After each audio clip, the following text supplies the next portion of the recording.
Good afternoon, everyone. I am Raven Kyle Escobalida, and I will be the one to discuss to you the topic that is all about criminal procedure and court testimony, specifically the Judicial Affidavit Rule. The Judicial Affidavit Rule, its purpose is because of the congestion and delays plague most courts in cities, given of the huge volume of the cases filed each year and the slow and cumbersome adversarial system that the judiciary has in place. Uh, Whereas about 40% of the criminal cases are dismissed annually, owing to the fact that complainants simply give up complaining to court after repeated postponements. Because of the few foreign businessmen make long-term investments. In the Philippines, because its court are unable to provide ample and speedy protection to their investments, keeping its people poor. In order to reduce the time needed for completing the testimonies of witnesses in cases under litigation, on February 21, 2012, the Supreme Court approved for piloting by trial courts in Quezon City the compulsory use of judicial affidavits in place of the direct testimonies of witnesses. Whereas it is reported that such piloting has quickly resulted in reducing by about two-thirds the time used for presenting the testimonies of witnesses, thus speeding up the hearing and adjudication of cases. Whereas the Supreme Court Committee on the Revision of the Rules of Court, headed by Senior Associate Justice Antonio T. Carpio and the Subcommittee on the Revision of the Rules on Civil Procedure, headed by Associate Justice Roberto A. Abad, have recommended for adoption of a judicial affidavit rule that will replicate nationwide and the success of the Quezon City experience in the use of the said judicial affidavits. And whereas, the last but not the least, the Supreme Court and Bank finds merit in the recommendation. Now, therefore, the Supreme Court and Bank hereby issues and promulgates the following. So the first section of the judicial affidavit rule is the scope. So what is its scope? A. This rule shall apply to all actions, proceedings, and incidents requiring the reception of evidence there before. Number one, the Metropolitan Trial Courts, the Municipal Trial Courts in cities, the Municipal Trial Courts, the Municipal Circuit Trial Courts, and the Sharia Circuit Courts, but shall not apply to small claims cases under AM 0887, the Supreme Court.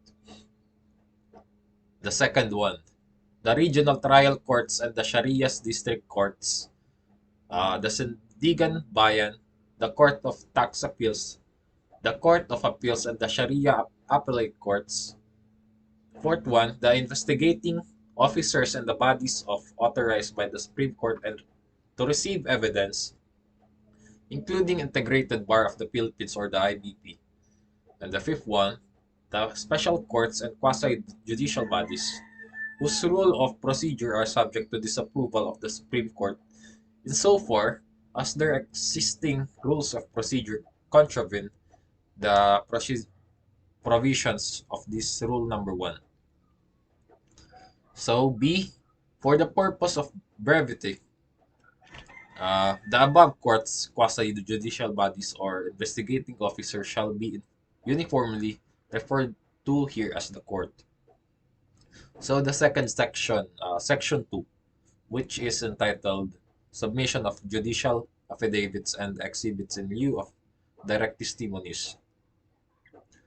A. The parties shall file with the court and serve on the adverse party, personally or by licensed courier service, not later than 5 days before pre-trial or preliminary conference, or the scheduled hearing with the respect to motions and incidents the following. So in the continuation of the section 2 of the judicial affidavit rule, number 1, The judicial affidavits of their witnesses, which shall take place of such witnesses' direct testimonies.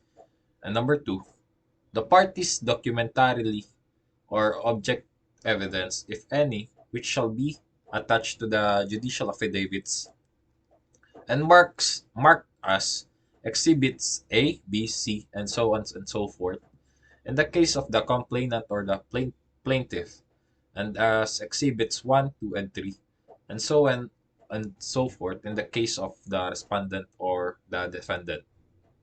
B.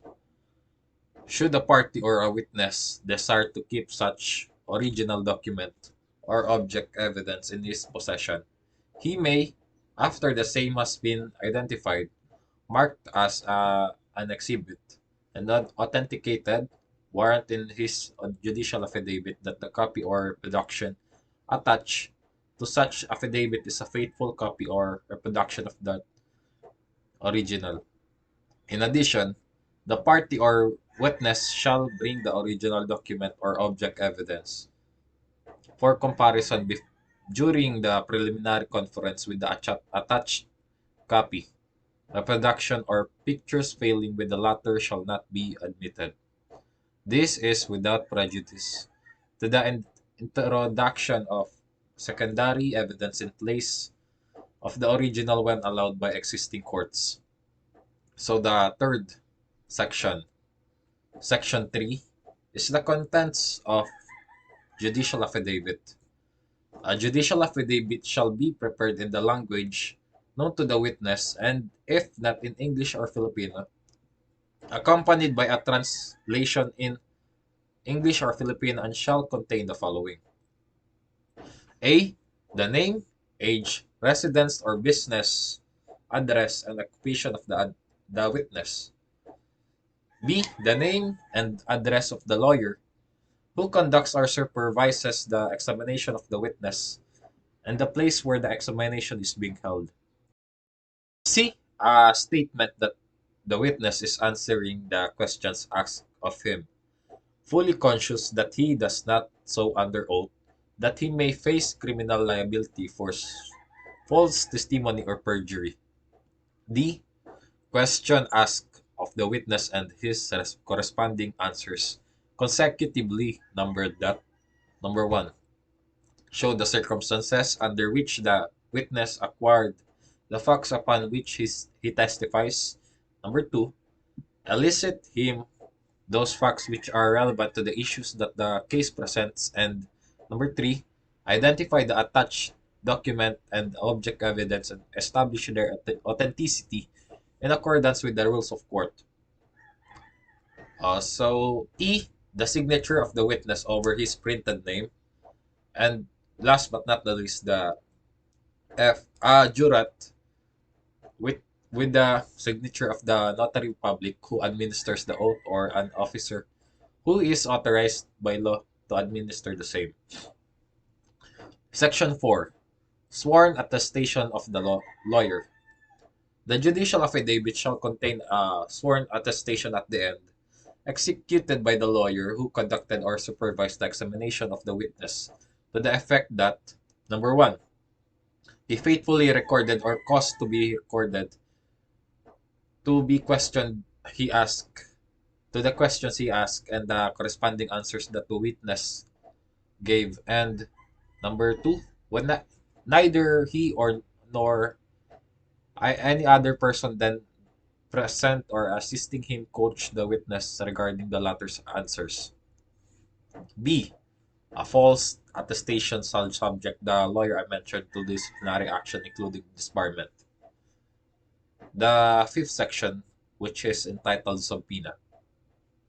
Subpoena means if the government employee or official or the requested witness who is neither the witness or the adverse party nor a hostile witness unjustifiably declines to execute a judicial affidavit or refuses without just cause to make the relevant books, documents, or other things under his control available for copying, authentication, and eventual production in court.